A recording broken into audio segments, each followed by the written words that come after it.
ആ ചർച്ചയൊക്കെ പ്രതീക്ഷിച്ച് വന്നോ? വിളിച്ചു പറഞ്ഞ ആള് ആരാണെന്ന് തിരിച്ചങ്ങോട്ട് വിളിച്ചപ്പോ ഞാനൊരു നാട്ടുകാരനാണെന്നും എന്നോട് ഹിദായത്തുള്ള മൗലവി പോകുമ്പോൾ ഏൽപ്പിച്ചതാണെന്നും പറഞ്ഞു.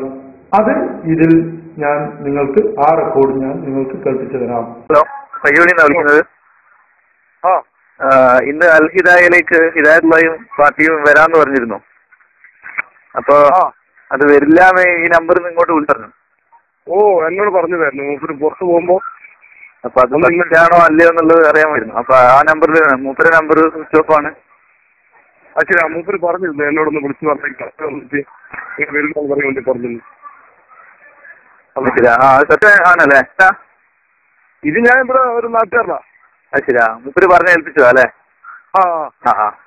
ആയിക്കോട്ടെ, ശരി.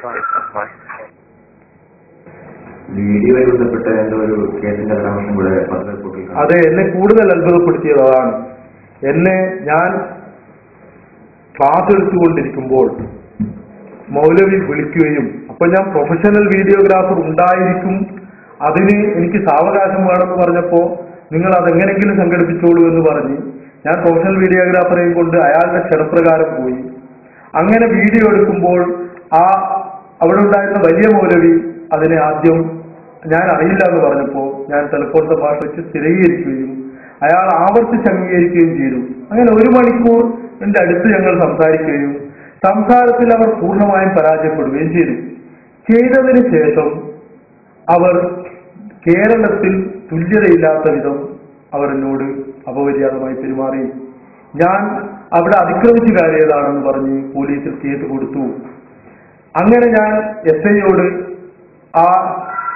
10 മണിക്ക് വരാമെന്ന് പറയുകയും ആ സംഭവം ഞാൻ ചോദിച്ചു, ഞാൻ എങ്ങനെ ഇവിടെ എത്തി എന്ന് പറഞ്ഞപ്പോൾ അവർ വിളിച്ചു വരുത്തിയാണെന്ന് സമ്മതിക്കുകയും ചെയ്തു.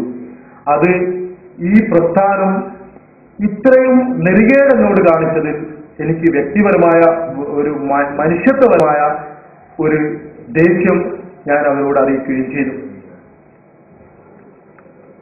അവർ എന്നോട് ആവശ്യപ്പെട്ടത് എന്നെ അത്ഭുതപ്പെടുത്തുന്ന ഒരു കാര്യമായിരുന്നു.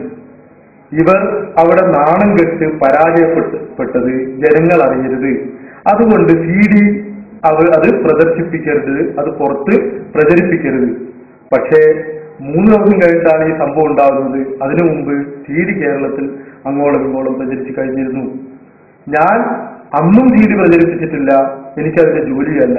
ഞാൻ എന്റെ ജോലിയുമായിട്ട് മുന്നോട്ട് പോവുകയാണ്. CD പ്രചരിപ്പിക്കൽ ഇന്നും എന്റെ ജോലിയല്ല. പക്ഷെ ഇവരെ ഈ കളവുകൾ പറഞ്ഞ് ഈ മുസ്ലിം ബഹുജനങ്ങളെ ഇവർ വഞ്ചിക്കുന്നത് ജനങ്ങൾ അറിയണമെന്ന് ഞാൻ എപ്പോഴും ആഗ്രഹിക്കുന്ന ആളാണ്.